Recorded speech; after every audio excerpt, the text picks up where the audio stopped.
छत्रपती शिवाजी महाराज पन्हाळगडावर असताना सिद्दी जोहरच्या वेढ्यात अडकले होते.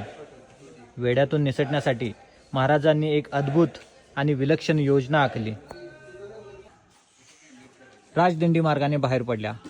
एक पन्हाळगडाच्या दिशेने निघाली तर दुसरी मृत्यूला सामोरे जाण्यासाठी निघाली. प्रति शिवाजीचं नाट्य उजेडात येईपर्यंत शिवरायांची मुख्य पालखी विशाळगडाच्या दिशेने वेगाने दौडत होती. बाजीप्रभू देशपांडे, रायाजी नाईक बांदल, शंभूसिंह जाधव व 600 सैनिकांनी अंधाऱ्या रात्री डोंगरदऱ्यांच्या अवघड चढउतारावरून आडवाटेने आषाढाच्या भर पावसात जळवा असलेल्या चिखलातून न उसंत घेताही 60 मैलाचे अंतर कापले होते.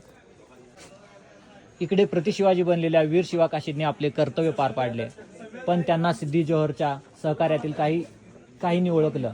सिद्दी जोहर संतापला आणि स्वामिनिष्ठ सहकाऱ्यांसह वीर शिवाकाशी स्वातंत्र्य संग्रामाच्या यज्ञकुंडात उडी घेण्यास तयार झाले. याच बलिदानामुळे शिवरायांना सुरक्षितपणे बाहेर पडण्यास अवधी मिळाला.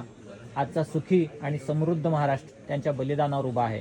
स्वामिनिष्ठ नरवीर वीर शिवाकाशी याच पवित्र ठिकाणी चिरनिद्रा घेत आहेत.